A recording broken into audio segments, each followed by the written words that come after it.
नमो विष्णुपादाय कृष्णपृष्ठाय भूतले श्रीमते भक्तिवेदांत स्वामिनिति नामिने।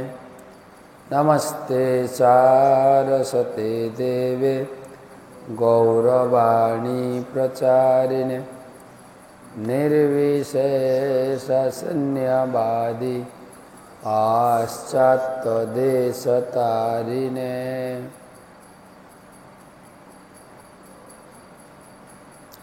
जयतां सुरतोपंगर्मम मंदर्मतिर्गति मत्सर्वस्य पदाम्भोजौ श्रीराधा मदनमोहनौ तप्तकाञ्चन गौरांगी राधे वृंदावनेश्वरी वृषभानुसुते देवी प्रणमामि हरिप्रिये।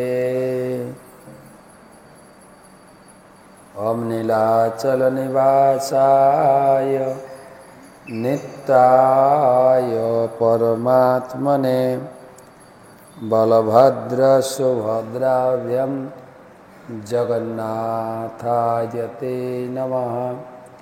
जय श्री कृष्ण चैतन्य प्रभो नित्यानंद श्री अद्वैत गदाधर श्रीवासादि श्री गौर भक्तबिंद। हरे कृष्णा कृष्णा कृष्णा हरे हरे, हरे राम राम राम हरे हरे। ओम नमो भगवते वासुदेवाय। ओम नमो भगवते वासुदेवाय। ओम नमो भगवते वासुदेवाय।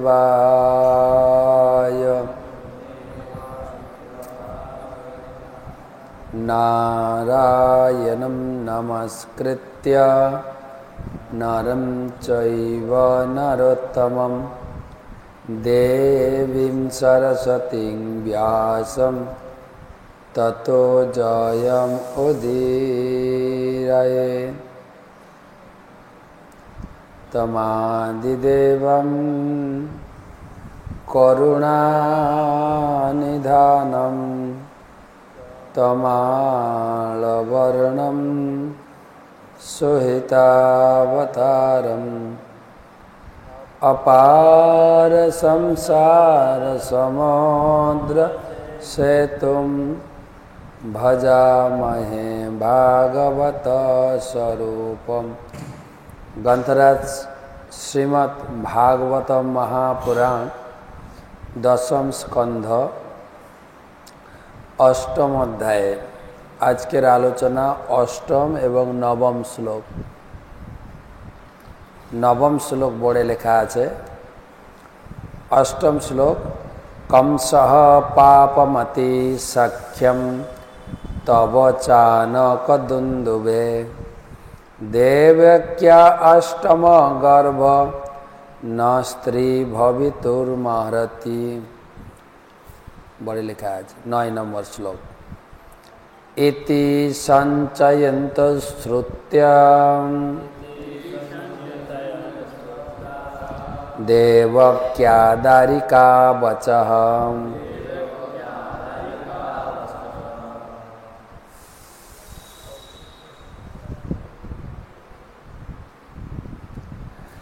अपि हन्त्यागता संख्या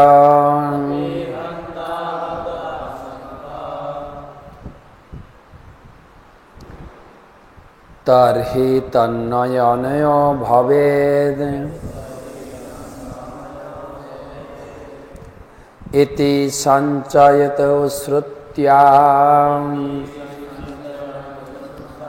देवक्यां दारिका वचः अपि हन्त्यागता संख्या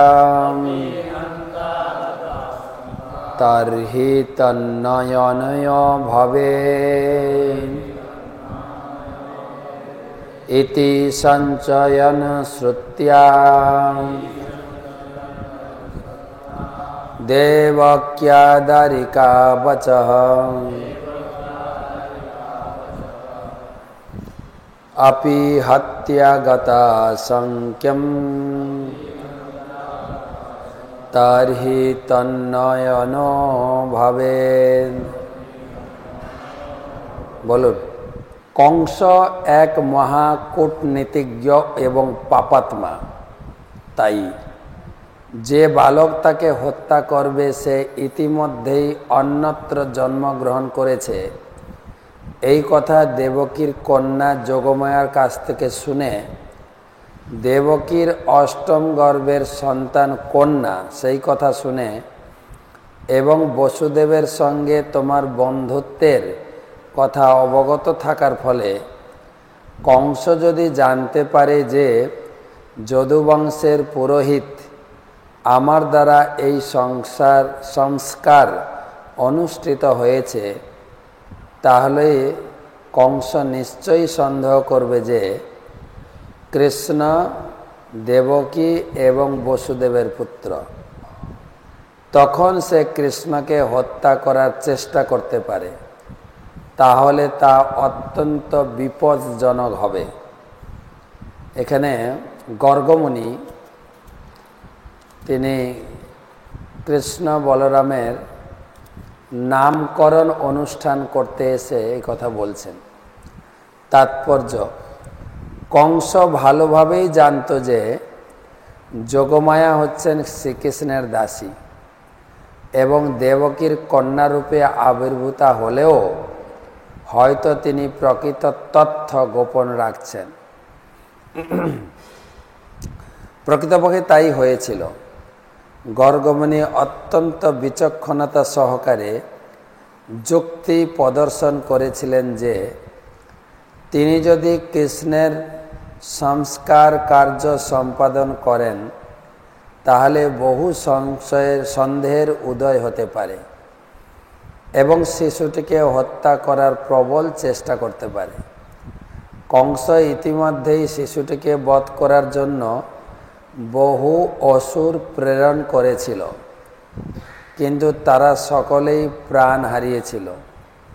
গর্গমুনি যদি কৃষ্ণের সংস্কার কার্য সম্পাদন করতেন তাহলে কংসের সন্দেহ বদ্ধমূল হতো এবং সে আরও প্রবলভাবে তার কার্য সাধনের চেষ্টা করত। গর্গমুনি নন্দ মহারাজকে এইভাবে সাবধান করেছিলেন। এখানে শিল প্রভুপাদের তাৎপর্য অনুবাদ সমাপ্ত হয়েছে। তো ভগবানের নামকরণ অনুষ্ঠান হবে। গর্গমুনি হচ্ছেন যদুবংশের কুলগুরু। কুলগুরুকে ডেকে নিয়ে এসে আমাদেরও নামকরণ অনুষ্ঠান হয়, যদিও সরকারি নিয়ম অনুযায়ী হসপিটাল থেকে বেরোনোর সময় একটা জন্ম সার্টিফিকেট করতে হয়, তো নাম দিতে হয়। কিন্তু ওই ডাক্তারের কথায় প্ররোচিত হয়ে নাম দিলে হবে না। এই 2-3 দিন সময় থাকে, এর ভিতরে বাচ্চার জন্মের সময়, জন্মের ক্ষণ বা লগ্ন, সেই সঙ্গে বাবা মায়ের নাম, শিশুর জন্মস্থান, এগুলো দিলে এখন নেটেও নামকরণ হয়। কিন্তু অত্যন্ত বিচক্ষণতার সঙ্গে যারা পণ্ডিত ব্রাহ্মণ তারা করেন এইসব কাজ। এখন আর লোকে পণ্ডিত ব্রাহ্মণের কাছে কে যায়? প্রত্যেকে এক একটা করে নাম দিতে থাকে, ঝিকি মিকি নিচি চিচি, তো নাম রাখে দেখি সবাই। আমাদের বাংলাদেশের নাম থেকে রিপন বেশিরভাগ দিই। আমি বলি কৃপন দিলে আর ভালো হতো না। সবুজ, পাখি, সেতু এসব নাম রাখে দেখি। রিপন দীক্ষার সময় গুরু মহারাজ নাম রাখলেন রত্নগর্ভা গৌরাঙ্গ দাস। রিপন থেকে হয়ে গেল রত্নগর। এই নামকরণ অনুষ্ঠান অনেক গুরুত্বপূর্ণ, এটা একটা সংস্কার। আমরা প্রতি রোববার টক শো করি। আমাদের বিয়েটা হয়ে গেছে, গর্ভাধান হবে, এখন দামোদর মাস ঢুকে গেল, সেই জন্য সবাইকে আর ঝাঁকাচ্ছি না। হ্যাঁ, বিয়েটা চারটা না তিনটা হয়েছে, তিনটা তাও গর্ভাধান আসবে, তারপরে জাতকর্মের পরে নিষ্ক্রমণ, শিশু জন্মগ্রহণ করবে সেই গর্ভগৃহে, সেখানে থাকবেন। তারপরে একদিন ঘর থেকে বেরোবেন, সূর্যের আলো দেখবেন, প্রকৃতিকে দেখবে, তাকে বলে নিষ্ক্রমণ।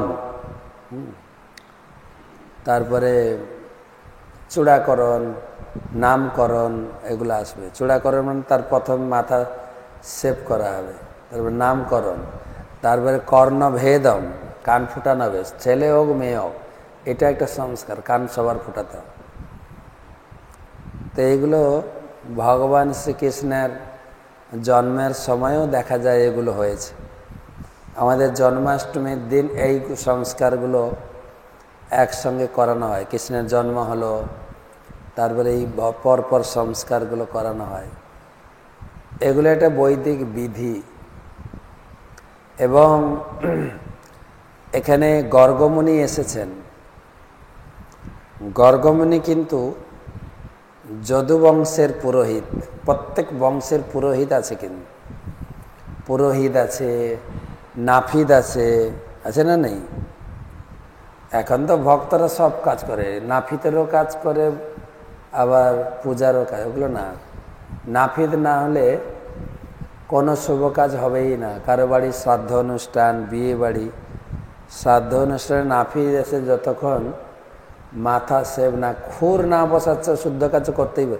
খুর না বসালে শুদ্ধই হবে না।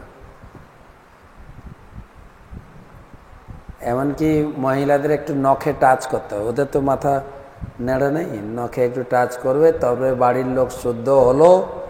তবে এমনকি মহাপ্রভু সন্ন্যাস গ্রহণের সময়ও দেখে গেছে,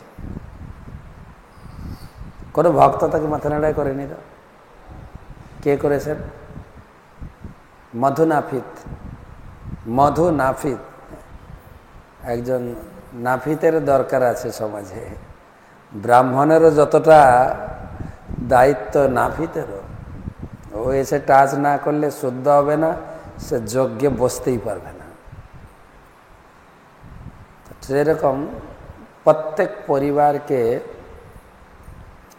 এই সমস্ত সংস্কার বা শুদ্ধিকরণ করার জন্য আলাদা আলাদা লোক আছে। কিন্তু সেই জন্য যদু বংশের পুরোহিতকে ডেকে নিয়ে এসছেন। নন্দ মহারাজের পুরোহিত না, যদু বংশের। কারণ নন্দ মহারাজ জানতেন ছেলেটা কার, ওই বাড়ির ছেলে, তো ওই বংশের ছেলে, আমি কেন করতে যাব। সেই জন্য গর্গমুনি এসেছেন। গর্গমুনি তিনি বিচার করে দেখেছেন, পরে জানা যাবে যে এই ছেলেটি আসন বর্ণাস্ত্রয় হয়স্য গৃহত অনুযুগম তনু শুক্ল রক্ত তথাপিত ইদানিম কৃষ্ণতাম গত। এই শিশুটি যুগে যুগে জন্মগ্রহণ করেন, এর আগে 3 যুগে হয়ে গেছে। তিনি ইদানিং কৃষ্ণ রূপে আবির্ভূত হয়ে নামকরণ করছেন। কিন্তু বলছেন বেশি বড় অনুষ্ঠান করেন না, লোকে যেন জানাজানি না হয়। কেন আমি গিয়ে নামকরণ করছি মানে কংস কনফার্ম। কংস তো এমনি একটা আন্দাজ পেয়েছেন। কে আন্দাজ দিয়েছে? যোগমায়া। এই যে দুর্গা দেবী গেলেন না কয়েকদিন আগে, ওই দুর্গা দেবী এসেছিলেন কৃষ্ণের জন্মের সময়। ভগবান দুর্গা দেবীকে কাজে লাগিয়েছেন নার্সের কাজে, যে আমার জন্মগ্রহণ হবে, নার্সিং কাজটা কে করবে? তুমি করো। তুমি আমার মায়ের সপ্তম গর্ভটা নিয়ে রোহিণীর গর্ভে রাখো, আর তুমি যশোদা মায়ের কন্যা রূপে জন্মগ্রহণ করবে, আমি দেবকীর পুত্র রূপে জন্মগ্রহণ করব। তারপরে পরিবর্তন করা হবে, সব তো আগে থেকে রিহার্সেল করে সব শেখানো আছে। তারপরে সেই অষ্টম গর্ভের সন্তানকে কংস যখন হাতে তুলে আছাড় দিতে গেলেন, সেই সন্তান হাত ফসকে উপরে উঠে গেল, দিয়ে বললেন, নির্বোধ কংস, তুমি জানো না তুমি আমাকে কি মারবে?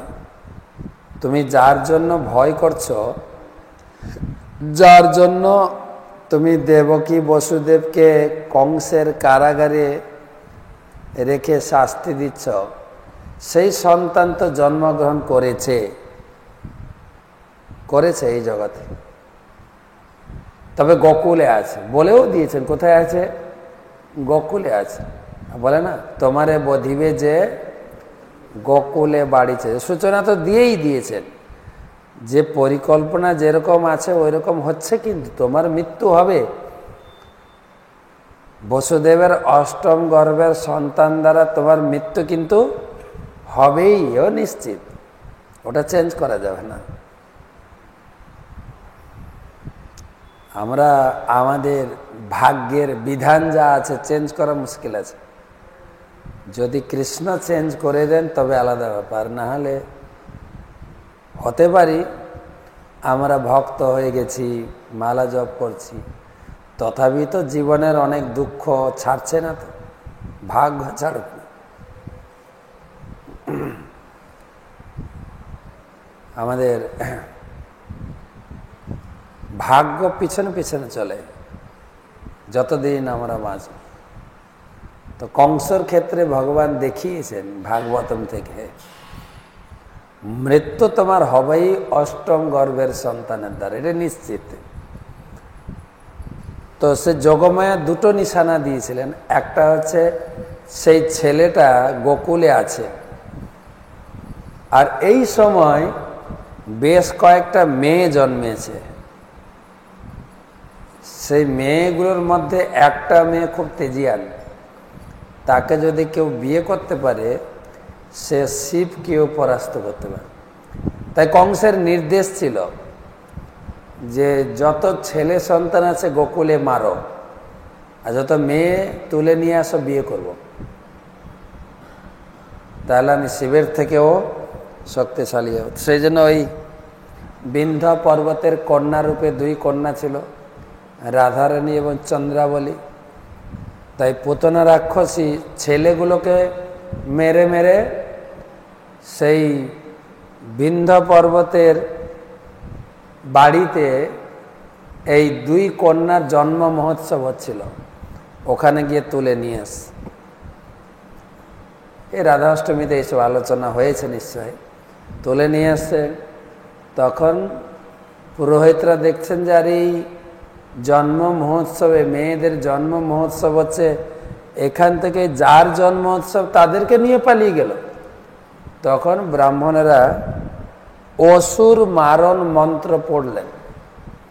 তখন সে পুতনা প্রথমে চন্দ্রাবলীকে ছেড়ে দিয়েছেন, তারপরে রাধারানীকে ছাড়লেন। সেই রাধারানী পড়লেন যমুনায়, একটা শতদল স্বর্ণপদ্মের মধ্যে।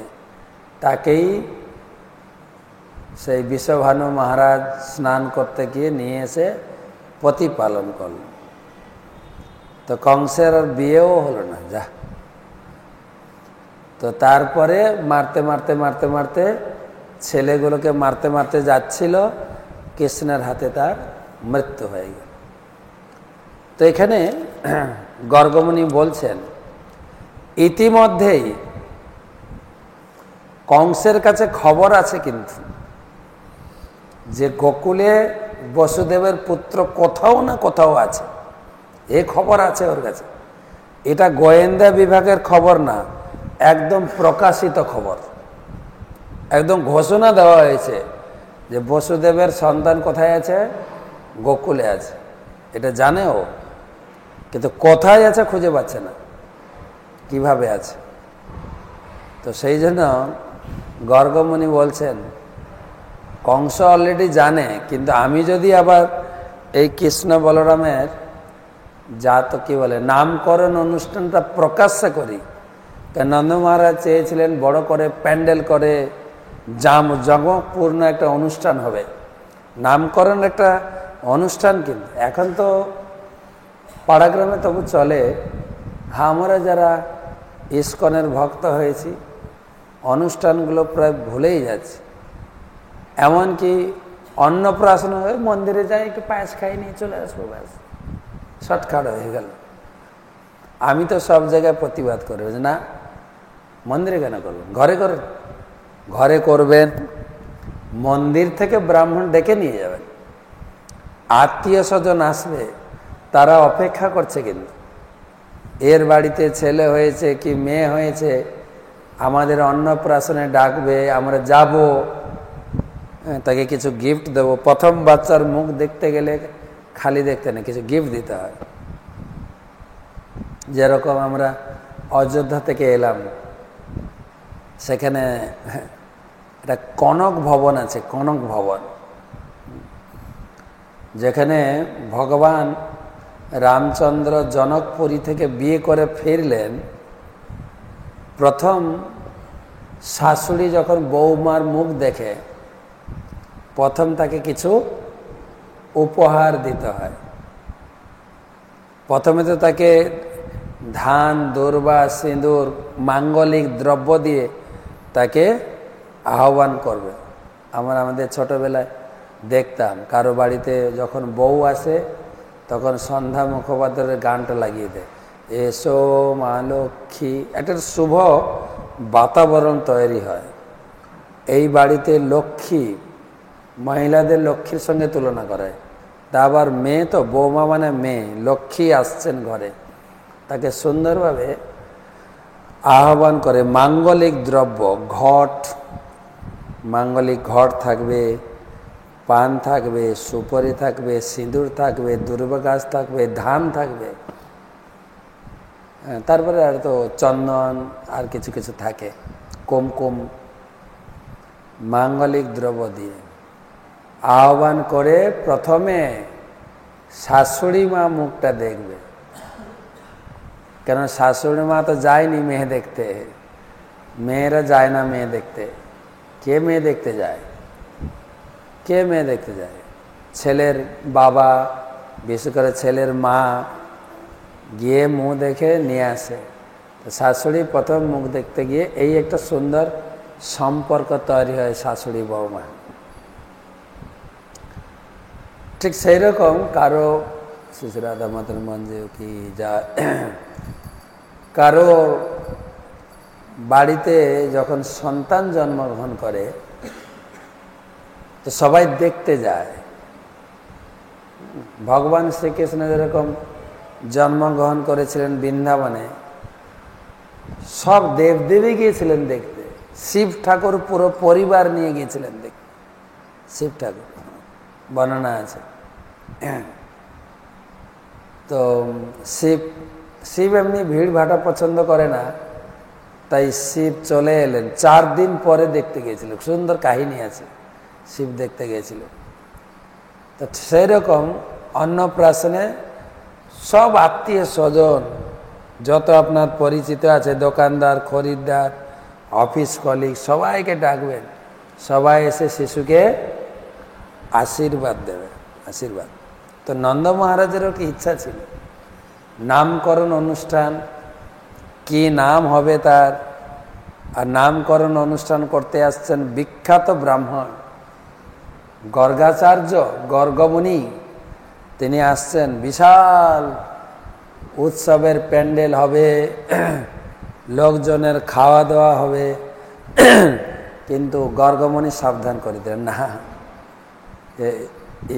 ভারী বিপদ হয়ে যাবে। কেন কংসের অনুচররা ঘুরে বেড়াচ্ছে, খুঁজছে কিন্তু কৃষ্ণ আসলে আছে কোথায়। আর যখনই আমি তাকে কোলে নিয়ে নামকরণ করতে বসবো তখন ও বুঝে নেবে যে এ যদুবংশেরই ছেলে, এ অন্য কোনো বংশের ছেলে না। তো এখানে শ্রীল প্রভুপাদ সেটাই লিখছেন যে এই কৃষ্ণ অত্যন্ত গুপ্ত জিনিস, কৃষ্ণকে পাওয়া গুপ্ত। গীতায় তো ভগবান ডাইরেক্ট নিজেই বলেছেন, মনুষ্যানাম সহস্রেষু কশ্চিৎ যততে সিদ্ধয়। জগতে হাজার হাজার লোক আছে, তার ভিতরে 2-1 আমাকে পূজা করার চেষ্টা করবে। আবার চেষ্টাকামীদের মধ্যে ধরো আমরা ভক্ত হয়েছি, এখানে অনেক ভক্ত, সবাই যে সফল হবো তাও না, তাও বলে দিয়েছে কশ্চিৎ মাং ব্যক্তি তত্ত্বত, তারপরে তত মাম তত্ত্বত জ্ঞাত্যা। তার ওখান থেকে আবার 2-1 যেরকম বলা হয়েছে না, lottery ticket crore crore ticket ছাপায়, first prize কটা, প্রথম পুরস্কার কটা, একটা, কিন্তু কোটি কোটি লোক লটারি কিনছে। আমাদেরও সেই রকম কোটি কোটি লোক ভক্ত হতে পারে, কিন্তু কচিত 2-1 ভগবানের চরণে পৌঁছাতে পারে। খুব গুপ্ত কৃষ্ণ, কৃষ্ণ নিজেই গীতায় বলে দিয়েছে। আবার ভক্তি রসামৃত সিন্ধুতে রূপ গোস্বামীপাদ বললেন, কৃষ্ণকে পাওয়া ভক্তির একটা লক্ষণ হচ্ছে, 4 নম্বর লক্ষণ, সুদুর্লভা। দুর্লভ, এই জগতে সব কিছু লাভ করা সুলভ, যা কিছু ঘর বানানো, চাকরি পাওয়া সুলভ, কিন্তু কৃষ্ণকে লাভ করা দুর্লভ। ব্রহ্মাণ্ড ভূমিতে কোন একজন ভাগ্যবান ব্যক্তি, সে আবার কৃষ্ণকে লাভ করবে কি করে? গুরু কৃষ্ণ প্রসাদে পায়, গুরু এবং কৃষ্ণের কৃপায় পেতে। যেরকম এই যে কাল থেকে শুরু হবে না দামোদর ব্রত, মা যশোদা কানাইকে বাঁধতে পারলেন না, সেখানে আচার্যগণ সিদ্ধান্ত দিয়েছেন যে মা যশোদার প্রচেষ্টা আর কি ছিল? কৃষ্ণের কৃপা। দুটো যোগ না হওয়া পর্যন্ত কৃষ্ণকে পাওয়া খুবই দুর্লভ। আমার প্রচেষ্টা থাকতে হবে, আর সেই প্রচেষ্টা গুরুদেব যেভাবে দিয়ে গেছেন সেরকম। নারদ মুনির জীবনেও দেখা যায়, প্রথম স্কন্ধ পড়বেন, যে নারদ মুনি ছিলেন দাসী পুত্র। ভাগবতম প্রমাণ করেছেন আমরা যে কুল থেকে আসতে পারি না কেন, আমরা সবাই ব্রাহ্মণ কুলে জন্ম নই। নারদ মুনি তার নিজের জীবনী বলে শিক্ষা দিলেন যে তার জন্ম হয়েছে শূদ্র কুলে না, দাসী কুলে। তার বাবার পরিচয় সে জানত না, তার মা বিভিন্ন বাড়ির সেবা করতে করতে তাকে পুত্র রূপে পেয়েছিলেন। পিতৃ পরিচয় দেননি নারদ মুনি, কিন্তু তার গুরুদেবের সঙ্গ, চাতুর্মাসের সময় 4 জন সাধু তার ঘরের সামনে এসে ব্রত করছিলেন, চাতুর্মাস ব্রত, আর তাদের সেবা করতে যেত তার মা। তার সঙ্গে এই ছোট্ট শিশু, 5 বছরের শিশু নারদ মুনি যেত। তখন সাধুরা এই শিশুটাকে খুব ভালোবাসত। সাধুরা শিশুদের একটু ভালোবাসে, কারণ শিশুরা সরল। এই নারদ মুনি বলছেন, আমি বেশি কথা বলতাম না, আমি নিষ্ঠাপরায়ণ ছিলাম, চঞ্চল ছিলাম না, তাই সাধুরা আমাকে খুব ভালোবাসত। একদিন সাধুরা নিজের প্লেট থেকে আমাকে প্রসাদ দিয়েছেন।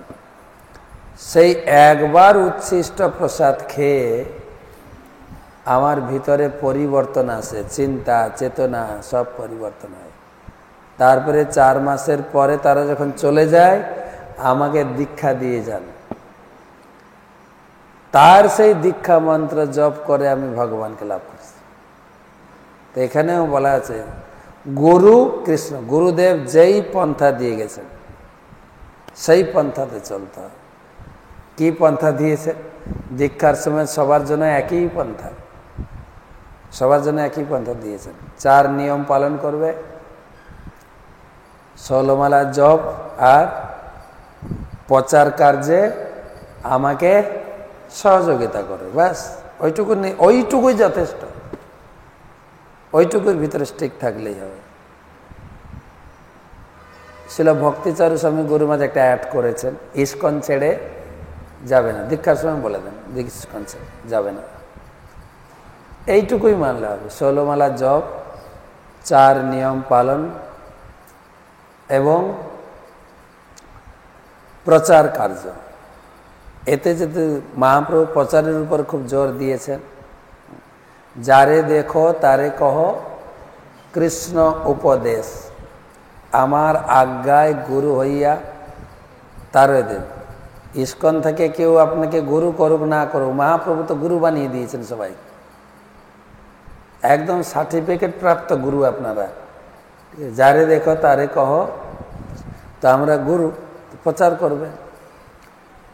তো প্রচার কার্য এবং এটা, তো সেই জন্য বিশেষ করে আমরা যারা ব্রহ্মচারী আশ্রমে থাকি বা গৃহস্থ, মানে সবার জন্য একই নিয়ম। তবে ব্রহ্মচারীদের সুবিধা বেশি।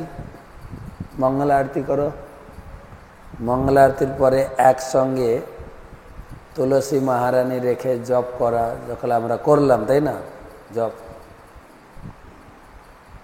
জপের উপরে নির্ভর করছে, ইয়া হইতে সর্বসিদ্ধি হইবে সবার। জপ করার পরে দর্শনার্থী, তারপরে একটু বসে ভাগবত পাঠ শুনলেই প্রসাদ। এমন নয় যে গৃহস্থ লোকের যেরকম চিন্তা করতে হয়, বাজার করতে হবে, রান্না করতে হবে, ব্রহ্মচারীর থালা নিয়ে বসলে। আবার কখন প্রসাদ হবে সেটা ঘন্টি বলে দেয়, তাই না? কালকে দেখছিলাম ঘন্টি বাজছিল, আমি নিচে নামবো নাকি ঘন্টা, কিন্তু আমার জব বাকি ছিল বলে বসে জব করছিলাম, নাহলে নামতাম।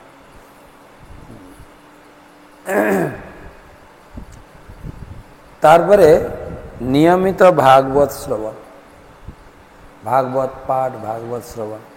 মহাপ্রভু সরলভাবে 3টা কাজ করতে বলেছেন, বলো কৃষ্ণ, ভজ কৃষ্ণ, করো কৃষ্ণ শিক্ষা। 3টা সমান পরিমাণে করতে হবে, সম পরিমাণ।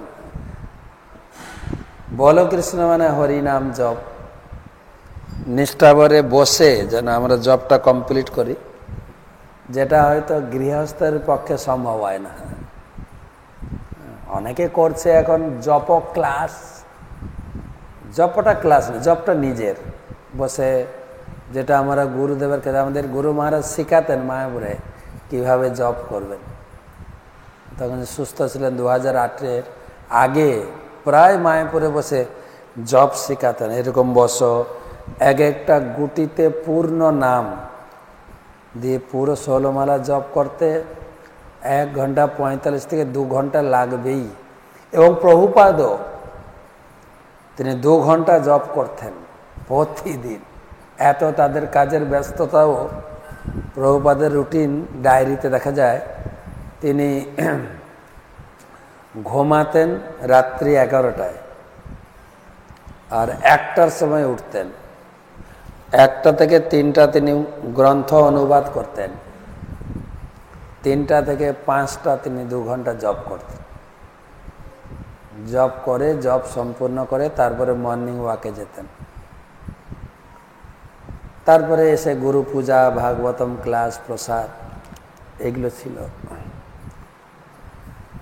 তো বলো কৃষ্ণ মানে হরিনাম জপ, ভজ কৃষ্ণ মানে কৃষ্ণ পূজা এবং কৃষ্ণকে নিবেদন করে গ্রহণ, প্রসাদ গ্রহণ। প্রসাদ ছাড়া যেন কোনো কিছু না গ্রহণ করি, কোনো কিছু না। তারপরে 3 নম্বর হচ্ছে করো কৃষ্ণ শিক্ষা। ভাগবতম এই দশম স্কন্ধের শুরুতে পরীক্ষিত মহারাজ একটা কড়া কথা বলেছেন, শ্লোক দেখবেন, নিবৃত্ত তর্ষই উপগীয়মানাৎ ভবৌ ঔষধাৎ মন অভিরামাৎ ক উত্তম শ্লোক গুণানুবাদাত পুমান বীরের যেত বিনা পশুঘ্নাত। যে ভাগবত পড়ে না একটা পশু ছাড়া আর কিছু না। খুব কড়া কথা বলেছে, পশুঘাতী, পশু ছাড়া আর কিছু না যে ভাগবতম পড়ে। ভগবান নারায়ণ বললেন ব্রহ্মাকে, যিনি ভাগবতম পড়েন না, জাম পাশাত কদাচন, সে জম্পাস থেকে মুক্তি পাবে না। বলে আমি যে হরিনাম করছি, প্রসাদ খাচ্ছি, আপনি বললেই হলো। তা আমি বলছি না তো, কে বলে? ভগবান নারায়ণ বলেছেন। আর আপনাকে আমাকে বলেনি। আপনি বলে আপনাকে কি ডাইরেক্ট বলেছে? না না, ব্রহ্মাকে বলেছে, আমাকে না। ব্রহ্মাকে যদি শ্লোক চান দিয়ে দেবো, জমপাসাত কদাচন, জম্পাস থেকে মুক্তি হবে না।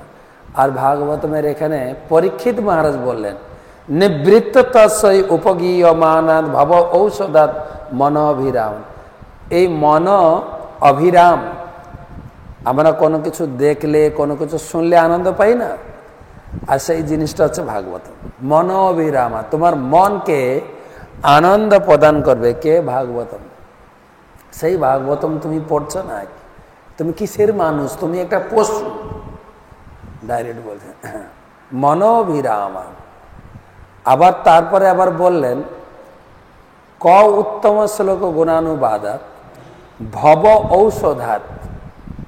শুধু মন অভিরামাত নয়, এটা ভবরোগ সারানোর মেডিসিনও। মহাপ্রভু দুটো মেডিসিন দিয়েছে। দুটো মেডিসিন না, একটা মেডিসিন হচ্ছে এনেছি ঔষধি। ঔষধি মায়া না, মায়া কোম্পানির ওষুধ না ওটা। এনেছি ঔষধি মায়া নাসিবারও লাগি। কে যেন না বলে এনেছি ঔষধি মায়া, মায়া ঔষধ নিয়ে এসছেন না। এনেছি ঔষধি কিসের জন্য? মায়া নাসিবারের। ওই মেডিসিনটা আমরা পেয়েছি গুরুদেবের কাছ থেকে মেডিসিন। তাহলে প্রতিদিন ডোজ নিতে হবে তো, একদম সঠিক সময়ে জপ করে সঠিক ডোজ। সেই জন্য হরি নামে একটা ঔষধ আর ভাগবতম একটা ঔষধ। এই শ্লোকে লিখছেন, এই বইতে প্রথম অধ্যায়ের 4 নম্বর শ্লোক, ভব ঔষধাৎ মন অভিরামাৎ। আমাদের রোগটা কি বলেন তো? যে ঔষধ কাজ করবে, রোগটা কি? আমাদের রোগ একটাই রোগ, জানেন? কাম রোগ। এই কাম রোগ সারাবে এই ভাগবতম। কাম রোগ। যখন সুখদেব গোস্বামী পুরো ভাগবতম শুনলেন, কার কাছ থেকে শুনেছেন সুখদেব গোস্বামী? হ্যাঁ, তার বাবার কাছ থেকে। তার বাবাই যখন বেদ পুরাণ উপনিষদ লিখেছিলেন, তার মনে আনন্দ হচ্ছিল না। নারদ মুনির নির্দেশে তিনি ভাগবত লিখলেন। এত আনন্দ পেলেন, ভগবানের কাছে প্রার্থনা করছিলেন যেন আমি এমন একটা পুত্র লাভ করতে চাই, আমাকে এমন একটা পুত্র দিন যে এই ভাগবতমকে ধরে রাখবে। বস্তু ধারণের পাত্র চাইতো নাকি? বাজারে গেছেন আলু কিনতে, ব্যাগ নিয়ে যাবেন, তাই তো? পাত্র লাগবে তো। দুধ আনতে গেছেন, আপনি 1 লিটার দুধ দেন না, কোথায় দেবো? পকেটে দেন। দুধ পকেটে না, দুধের জন্য পাত্র লাগবে। হ্যাঁ, যেরকম ক্লাস শুনতে আসে, ক্লাসটা ধরবেন কি করে বলেন? ক্লাসটা ওই যে খাতা পেন নিয়ে বসছে, একটা পাত্র, বাকি তো বসে দরকার নাই তো, এসে সময় কাটে। খাতা ক্লাস শুনতে গেলে খাতা পেন থাকবে, পাত্র লাগবে। কিসে নেব আমি? আমার মাথার ব্রেনের উপরে বিশ্বাস নাই, কিন্তু বিশ্বাস নেই। এখনই শুনবো, পাত্র লাগবে, পাত্র। তাই ব্যাসদেব ভগবান কাছে চেয়েছিলেন একটা পাত্র আমাকে দাও, যাকে আমি পড়িয়ে দিয়ে যাব। তাকে দিয়েছিলেন সুখদেব গোস্বামী। আর সুখদেব গোস্বামী হচ্ছেন সুখ পাখি, ভগবানের লীলা সব দেখেছেন, তাকে পড়ালেন।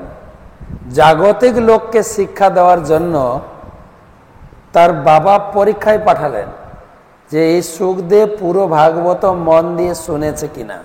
যেরকম আমরা ভক্তি শাস্ত্রে করি, পরীক্ষা আছে, ভক্তি বৈভাবিক পরীক্ষা আছে না নেই?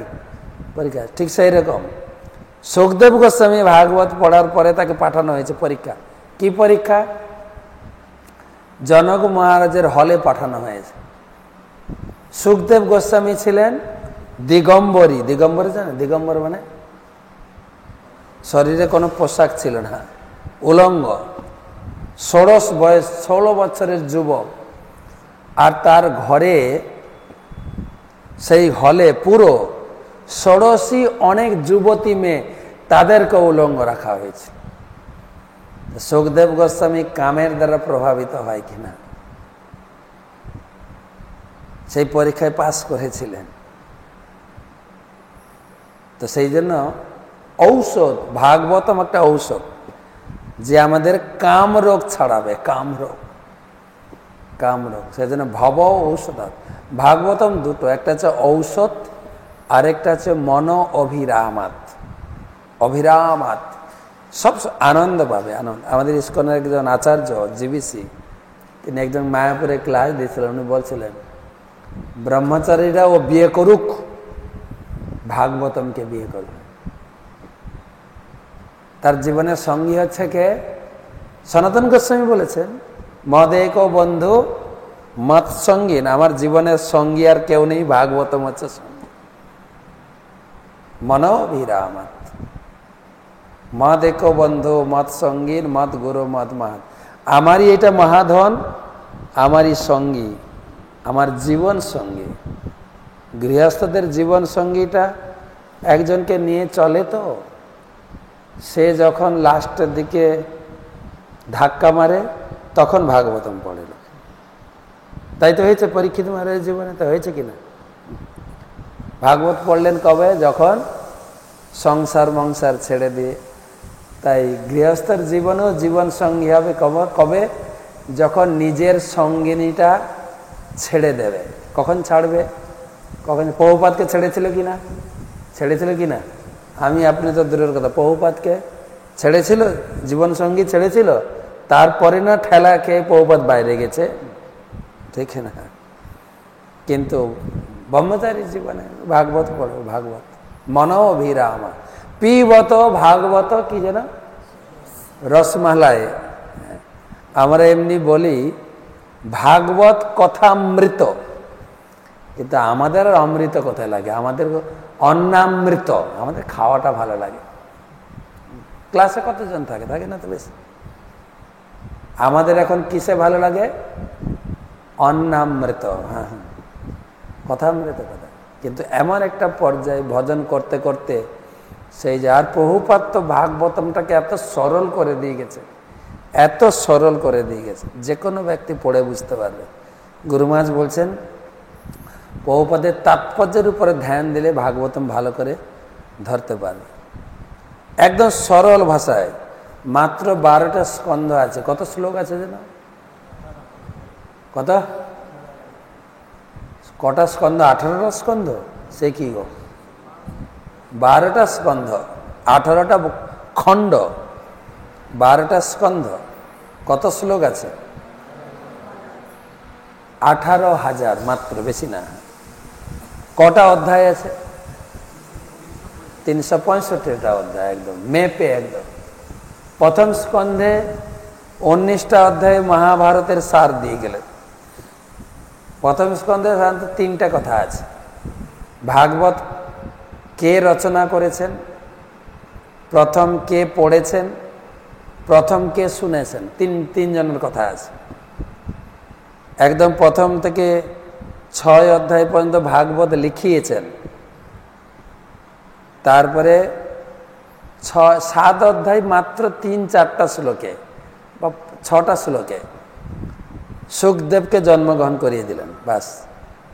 তারপরে 7 অধ্যায় থেকে 19 অধ্যায় টেনেছেন শ্রোতা বাবুকে আনতে। শ্রোতাকে পরীক্ষিত মহারাজ, তারই কথা বর্ণনা করেছে।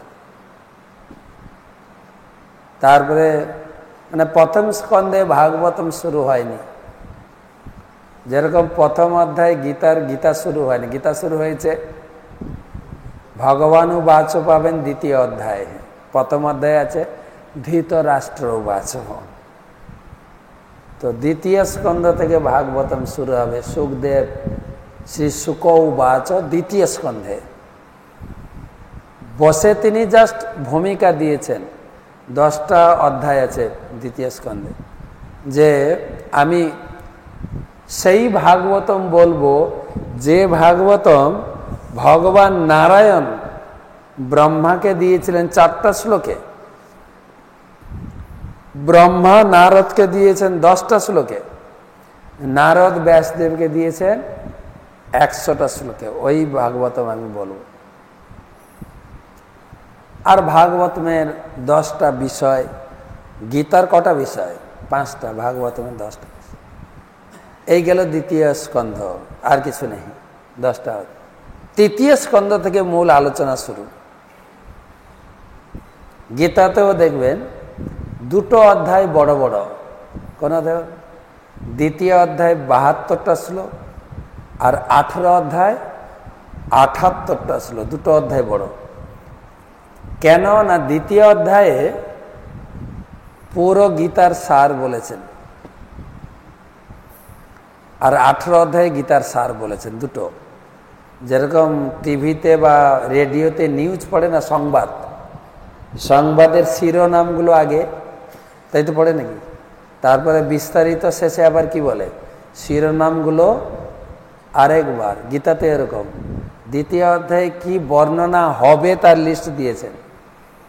তৃতীয় অধ্যায় থেকে 17 অধ্যায় গীতা বর্ণনা কমপ্লিট। 18 অধ্যায়ে আবার যা যা বর্ণনা করা হয়েছে তার উপসংহার দিয়েছে। ভাগবতমও সেরকম। দ্বিতীয় স্কন্ধে জাস্ট কি বর্ণনা করব দিলেন, ইন্ট্রোডাকশন, ভূমিকা। আর তৃতীয় স্কন্ধ থেকে পুরো একাদশ স্কন্ধ পর্যন্ত ভাগবতম বর্ণনা। আর দ্বিতীয় স্কন্ধ আর 12 স্কন্ধ, দ্বাদশ স্কন্ধ, 2টো সব থেকে ছোট অধ্যায়। দ্বিতীয় স্কন্ধে 10টা অধ্যায়, আর দ্বাদশ স্কন্ধে 13টা অধ্যায়। দ্বাদশ স্কন্ধে পাবেন ভাগবতমে কত শ্লোক, পুরাণে কত শ্লোক, ভাগবতম ঘরে রাখলে কি লাভ, পড়লে কি লাভ, প্রচার করলে কি লাভ, দান করলে কি লাভ, সব দ্বাদশ স্কন্ধে বর্ণনা। তৃতীয় স্কন্ধ থেকে একাদশ স্কন্ধ। তৃতীয় স্কন্ধে 33টা অধ্যায়। সৃষ্টি এবং ব্রহ্মার, তিনি সৃষ্টি করেছেন, উপসৃষ্টি, তারপরে স্বয়ম্ভু মনু শতরূপা ছেলে মেয়ে সৃষ্টি করলেন, তাদের বিয়ে হয়ে 5টা ছেলে মেয়ে হয়েছে, আকুতি, দেবহূতি, প্রসূতি এবং উত্তানপাদ, প্রিয়বদ। এই 5 জনের বর্ণনা আছে তৃতীয় স্কন্ধ, চতুর্থ স্কন্ধ, পঞ্চম স্কন্ধ। তৃতীয় স্কন্ধে 33টা অধ্যায়, চতুর্থ স্কন্ধে 31টা অধ্যায়। চতুর্থ স্কন্ধে, তৃতীয় স্কন্ধে সাধারণত বিশেষ করে কপিল দেবের শিক্ষা, দেবহূতি। চতুর্থ স্কন্ধের শুরুতে মজাদার কথা বলেছেন, শ্বশুর জামাইয়ের ঝগড়া। জানেন শ্বশুর জামাইয়ের ঝগড়া? দক্ষ আর শিবের ঝগড়া। জামাই শ্বশুরের ঝগড়া, মেয়ে সুইসাইড করল। খুব রসিয়ে রসিয়ে বলেছেন সুখদেব গোস্বামী। আর মাইক চলছে তো না? চলো না, আর শোনা যাচ্ছে না? আর তারপরে ধ্রুব মহারাজ কিভাবে 6 মাসে, দীক্ষার 6 মাস পরে তিনি ভগবানকে লাভ করলেন। আর মহাপ্রভু প্রতিদিন ভাগবত শুনতেন। 2টো কাহিনী, প্রহ্লাদ আর ধ্রুব।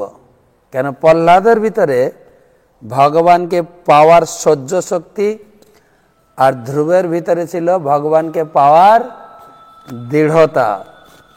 আমি ভগবানকে লাভ করবই। এই 2টা ভক্তদের বারে বারে শুনতে বলেছেন। ধ্রুব মহারাজের কাহিনী 6টা 7টা অধ্যায় আছে। তারপরে ধ্রুব মহারাজের বংশ পরম্পরা, একদম লাস্ট পৃথু মহারাজ। পঞ্চম স্কন্ধে আরেক প্রিয়ব্রত মহারাজের কাহিনী। পঞ্চম স্কন্ধ তো একটা খণ্ড, 26টা অধ্যায় আছে। প্রথমে জড় ভরত, তার সাধনা, তারপরে ব্রহ্মাণ্ড কিভাবে গঠন করা হয়েছে, সূর্য কোথায় আছেন, চন্দ্র কোথায় আছে, নক্ষত্র কোথায় আছে, কার থেকে কার দূরত্ব কত, তারপরে 7টা মহাদেশ না, সপ্ত দ্বীপ সমন্বিত ব্রহ্মাণ্ডের বর্ণনা। কোন ব্রহ্মাণ্ডে কতগুলো নদী আছে, কতগুলো পর্বত আছে, কি সমুদ্র আছে। আমাদেরটা বলেছে জম্বুদ্বীপ, আর আমাদের কপালে পড়েছে লবণ সমুদ্র। ঠিক আছে, কোথায় আছে সুরা, মদের সমুদ্র আছে এক জায়গায়। শালমলে দ্বীপে আছে মদের সমুদ্র। প্লক্ষদ্বীপে আছে ইক্ষু রসের, এই আখের রস কিনে খান না, 10 টাকা 20 টাকা কিনতে হবে না, ওখানে গবাগব নিয়ে খাবেন। আখের রসের সমুদ্র একটা জায়গা দেওয়া আছে। কোথাও আছে ঘিয়ের সমুদ্র, এই অভিষেকের জন্য এত ঘি কিনতে হবে না, ঘিয়ের সমুদ্র। তারপরে দইয়ের সমুদ্র, দুধের সমুদ্র। আর সকালে ভগবানকে ক্ষীর লাগে না, ক্ষীরের সমুদ্র আছে। আমাদের কপালে শুধু জুটেছে লবণ সমুদ্র। পুরো পঞ্চম স্কন্ধে দারুণ লিখেছেন, এত সূক্ষ্ম বিচার। আমার ক্লাস ওইটার উপর ক্লাস চলছে এখন, প্রতিদিন সন্ধ্যায় পাঠ করছি। তারপরে নরকের বর্ণনা পাবেন। টোটাল 26টা অধ্যায়। তারপরে ষষ্ঠ স্কন্ধ, ওটাও একটা বই, 19টা অধ্যায়। ওতে কি পাবেন, মেন আলোচনা হচ্ছে অজামিল কিভাবে এই নামকরণ আসছে না, কিভাবে নারায়ণ নাম রেখে উদ্ধার পেয়ে গেলেন, নারায়ণ নাম অজামিল। তারপরে আছে বৈষ্ণব অপরাধ, বৃত্রাসুরের কাহিনী। ষষ্ঠ। সপ্তম স্কন্ধ তো আপনারা জানেন খুব সহজ। সপ্তম স্কন্ধে 15টা অধ্যায় আছে, ওটা একটা বই। কি আছে সবাই জানে, নরসিংহদেব প্রহ্লাদ মহারাজ, পুরো বইটা নরসিংহদেব কিভাবে আবির্ভূত হলেন এবং প্রহ্লাদকে কি বর দিলেন। ভগবান প্রহ্লাদকে বলছেন, তোমার ভজনে আমি খুব সন্তুষ্ট হয়েছি, তুমি কিছু বর চাও আমার কাছ থেকে। প্রহ্লাদ মহারাজ বলেন, আমার বাবা আপনার মাহাত্ম্য না বুঝে আপনার প্রতি খারাপ আচরণ করেছে, আপনাকে গাল মন্দ করেছে, আর আপনার ভক্ত আমার উপরে অত্যাচার করেছে, অকথ্য অত্যাচার। আমার বাবাটাকে ক্ষমা করে দিন না প্লিজ। একটা বর চেয়েছে। ভগবান বললেন, তোমার বাবা ত্রিসপ্তমী পিতা পুত, ত্রিসপ্ত 7 দিনে 21 পিঢ়ি আমি উদ্ধার পবিত্র করে দিয়েছি। কুল পাবন 21 পিঢ়ি উদ্ধার করে দিয়েছি। ওটা পড়লে জোশ এসে যাবে ভক্তিতে, তাহলে আর বাবা মা নিয়ে এত চিন্তা করতে হবে না। নরসিংহদেবের কাছে এসে বলবেন, প্রভু বাবা মাকে নিয়ে মাঝে মাঝে চিন্তা হয়, কিন্তু আপনি কিন্তু এগ্রিমেন্ট করেছেন প্রহ্লাদের সঙ্গে, আমার বাবা মাকে উদ্ধার করবেন। কত পিঢ়ি? এই ভরসা আমি করি আপনার উপরে। হ্যাঁ ঠাকুর ভাই, আর আলাদা কোনো বাবা মার চিন্তা হবে না। সপ্তম স্কন্ধ। অষ্টম নবম দুটো অধ্যায় 24 করে অধ্যায় আছে, 24 অধ্যায় পুরো।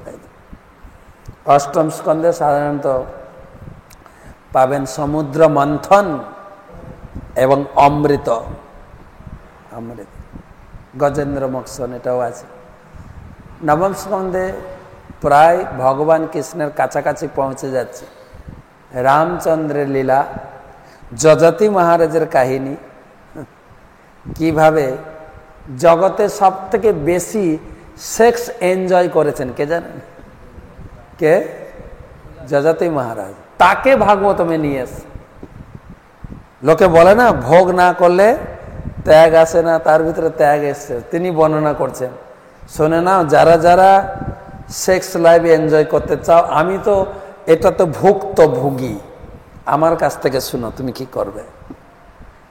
মাত্রা সস্তা দুইত্রা বা না বিক্ত সন ভবে বলবান ইন্দ্রিয় গ্রাম বিদ্যাংসমপি করসতে। খুব সাবধান, কখনো মা বোন আর কে আছে কন্যার সঙ্গে একান্তে থাকবে না। যদি তাদের সঙ্গে কথা বলতে সবার সামনে কথা বলো তাহলে বেঁচে যাবে। কে কে? মা বোন কন্যা। আচ্ছা, ব্রহ্মচারীদের মা বোন আছে, কন্যা কার আছে? কন্যা কার আছে? গৃহস্থের। গৃহস্থকে সাবধান করা হয়েছে, কোনো গৃহস্থ বাবা যেন মেয়ের সঙ্গে একান্তে না থাকে। কেন? কামের দ্বারা প্রভাবিত হতে পারে। বলবান ইন্দ্রিয় গ্রাম, এই ইন্দ্রিয় কাম শক্তি এত প্রবল তাকে ফেলে দেবে। হ্যাঁ, বাদ বিচার আসবে না কি মা কি বোন। এই একদম নবম স্কন্ধে একদম খুব সুন্দরভাবে আবার বললেন, এই কামকে কোনো প্রকারে শান্ত করা যাবে না। কাম উপভোগে ন সম্মতি হবিষা কৃষ্ণ বর্তেন ভয়া এভাবে বর্তেন। যেরকম আগুন দাউ দাউ করে জ্বলছে, ঘি ঢেলে আগুন নেভানো যায় না, আগুন আরো দাউ দাউ করে প্রজ্বলন বেড়ে যাবে। ঠিক সেই রকম যারা মনে করছে আমরা কাম উপভোগ করছি না, এটা করলে মনে হয় আমার কাম চিন্তাটা চলে যাবে। বলছে না, ওরা আমার কাছ থেকে শুনো না, তুমি কেন উল্টো চিন্তা করছো, আমি তো কাম ভোগ করেছি। কাম উপভোগে কামের মাত্রা দাউ দাউ করে বাড়বে। এবং গীতায় ভগবান বলেছেন চির অতৃপ্ত মহাসন মহাপাপনা বিদ্যে নম ইহ বৈরিনাম। সব থেকে জীবনের বড় শত্রু হচ্ছে কাম।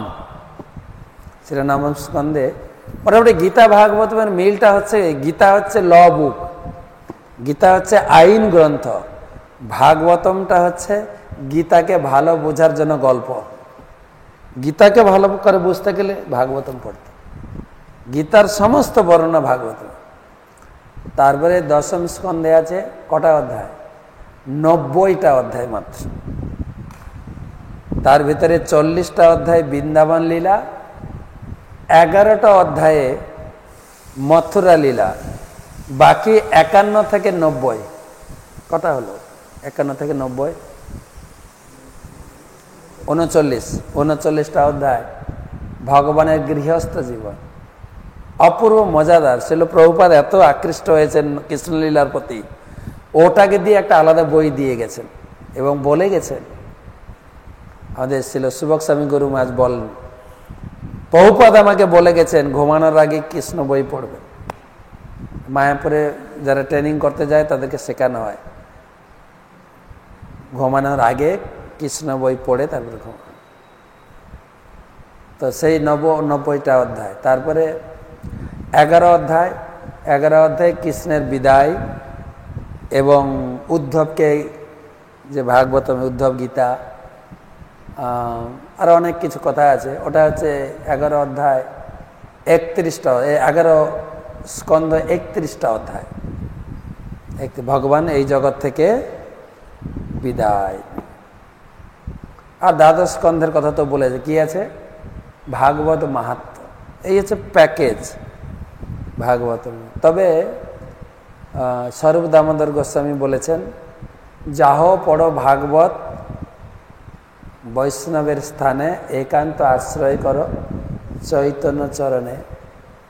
এই ভাগবত প্রভুপাদ এত সুন্দরভাবে ব্যাখ্যা করেছেন, ছিল ভক্তিচর স্বামী গুরু মহারাজ সহজভাবে তাতে বাংলা ভাষা দিয়েছেন। তাহলেও যদি বৈষ্ণবের আনুগত্যে না পড়ি, যেরকম বাজারের মেডিকেল বই, ইঞ্জিনিয়ারিং বই, যেরকম মেডিকেল কলেজে গিয়ে পড়তে হবে, ইঞ্জিনিয়ারিং কলেজে গিয়ে পড়তে হবে, তবে সে ইঞ্জিনিয়ার হতে পারবে। ঠিক সেরকম ভাগবতকে বুঝতে গেলে আনুগত্যে। আমরা যারা আশ্রমে আছি তাতে সুবিধা, প্রতিদিন সকালে আমরা শ্লোক উচ্চারণ করব, অনুবাদ শুনব, তাৎপর্য শুনব, তারপরে বক্তা কি বলছেন শুনব। গৃহস্থদের সুবিধা, মায়াপুর টিভি আছে, টিভি খোলেন 8টা থেকে 9টা ক্লাস শুনুন। সেই রকম প্রতিদিন নিত্যং ভাগবত, তিনটা সমান। নাম জপ যেরকম গুরুত্বপূর্ণ, প্রসাদ খাওয়াটা যেরকম গুরুত্বপূর্ণ, ভাগবতম পড়া এবং ভাগবতম শ্রবণ। মোটামুটি আশ্রম জীবনে যারা আছেন সকাল থেকে 9টা পর্যন্ত ব্যাটারি চার্জিং হয়ে গেল, 9টায় প্রসাদ, তারপরে 10টা থেকে যে যার সেবা। এবারে চার্জ হয়ে গেছে, এবারে সারাদিন এইটা দিয়ে প্রচার করবে, সেবা করবে, উৎসাহ নিয়ে, উদ্দীপনা। তাহলে আমাদের আশ্রম জীবনটা সরল হয়ে যাবে। এবং কপিল দেব বলেছেন যে ভক্ত সেরকম হবে যে, তৃতীয় স্কন্ধের বর্ণনা থেকে বলছেন যে মৎকৃতে তক্ত কর্মাণি তক্ত স্বজন বান্ধবা। ভক্ত খুব নিষ্ঠাপরায়ণ হবে, দৃঢ় ভক্তি করবে, সমস্ত প্রকার কর্ম, বাড়ির যে বাবা মারা গেছে, মা মারা গেছে, শ্রাদ্ধ, সব কর্ম বাতিল করতে পারবে না। ত্যক্ত স্বজন বান্ধবা, সে আত্মীয় স্বজনকে মনেও করবে না, সব বাদ দেবে। তো আত্মীয় স্বজনকে কি করে বাদ দিতে পারবে না, মদাশ্রয়া কথা মিষ্টা শৃণ্বন্তি কথয়ন্তি চ। যদি নিয়মিত ভাগবত শ্রবণ করে, ভাগবত শ্রবণ করতে করতে তার এত মিষ্টি লাগবে, আত্মীয় স্বজনের বিরহ জ্বালা তাকে স্পর্শ করবে। হয় না, মাঝে মাঝে দেখি আমরা যখন কামুক হয়ে আমরা ছেলে একটা মেয়ের পিছনে জড়িয়ে যাই, তখন আত্মীয় স্বজনের কথা মনে হয়? বলেন তো, বাবাকে ত্যাগ করতে পারি, মাকে ত্যাগ করতে পারি, আত্মীয় স্বজনকে ত্যাগ করতে, তোমাকে ত্যাগ করতে পারবো না। করছে কি না? করছে কি না? ঠিক সেই রকম কে যখন ভাগবতের রসে ডুববে, সব বাবা মা সবকে ত্যাগ করতে পারে। জাগতিক দৃষ্টান্ত দিয়ে বলল, সেই জন্য নিবৃত্ত তস্যই উপজ্ঞীয় মানা ভব ঔষধাত মন অভিরাম।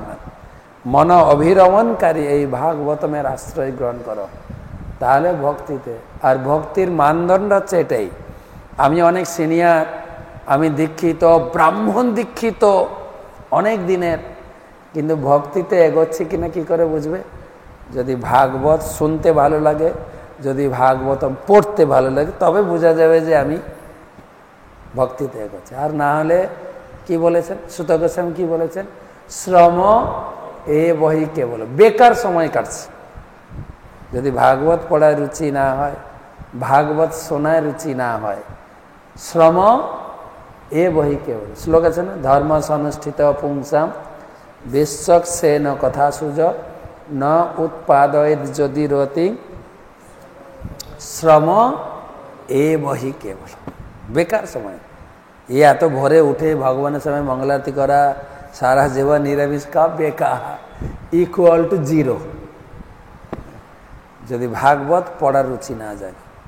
যদিও গুরুবর্গ যখন দীক্ষা দেন তখন জোর করে ভাগবত পড়ার, ভাগবতম পড়েছ তুমি দীক্ষা নিতে এসছো, তখন তো এদিক সেদিক করে ম্যানেজ করে বলে